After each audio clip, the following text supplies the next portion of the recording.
I'm Jennifer Angel. These are your stars, Gemini, for June. Wow, that's all I can say. There's just so much amazing energy happening in this solar stars chart this month. And for you, Gemini, it's almost like it's all there. It's like this whole cluster of activity in your star sign. Not to mention that you just had an eclipse solar moon in your sign on the end of last month, the 20th of last month. So if you haven't started to see some changes happening and your life starting to shift, then they will soon. The sands are still like shifting. So, you know, fortunately for you, Gemini, you're able to move with the shifting sands. You know, it's not like some of the other signs that don't like change.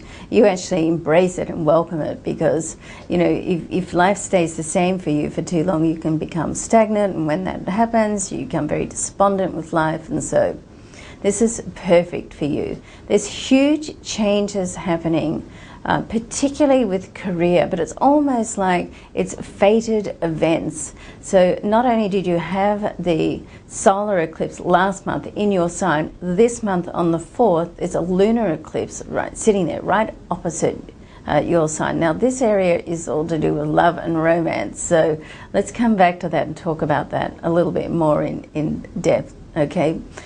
Now, what's also happening this month in your sign is that you have another new moon, okay? So you had one at the start, it was right at the beginning of your sign, like half a degree last month on the 20th, this month on the 19th, it's right at the end on the 28th. So you get like a second boost of positive energy that just sends it out there. Now, I heard somebody make an analogy of the new and full moons the other day, and I really loved it, so I'm going to share it with you. And they said that the new moon is like an invitation. It's like, here, this is an invitation of what you can do. Here's the opportunities.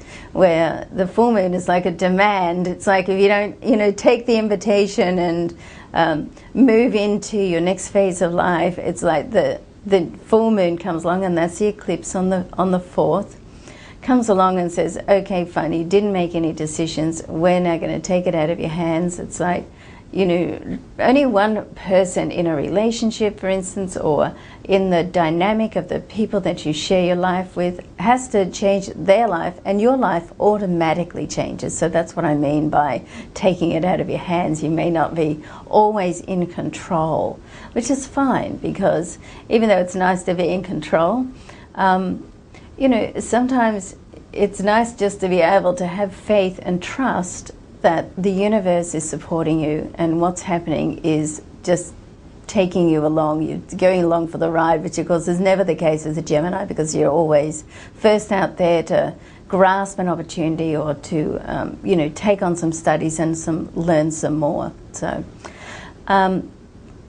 great stuff happening. Let's have a look specifically with your career area. Now, Neptune is in your 10th house. Neptune is very, the energy of Neptune is very imaginative, very intuitive, inspirational.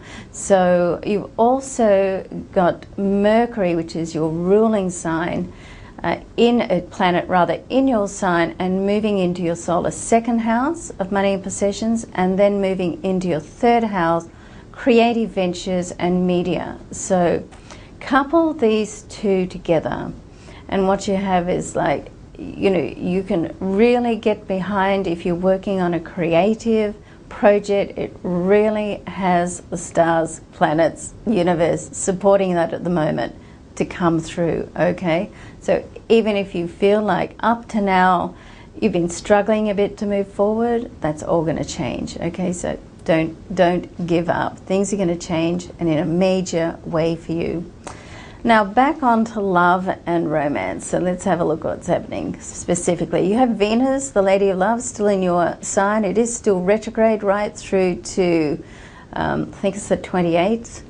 And so you want to keep your emotions in check. And of course you do have the eclipse full moon in your house of love and partnerships. So I would not be making any major decisions over this time. Okay, just see what happens, step back a little bit, try to look at your life from someone else's point of view, you know, step out and look in and just day by day and just see what happens, okay?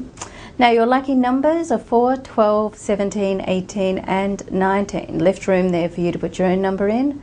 And your most dynamic day is June the 12th. On June the 12th, you not only have a new moon in your sign on the 19th, but June the 12th, you have Jupiter, the lucky planet of abundance and expansion, actually moves into your sign for a 12-month period. So it's all happening, Gemini. Good luck. I'm Jennifer Angel. Thanks for watching.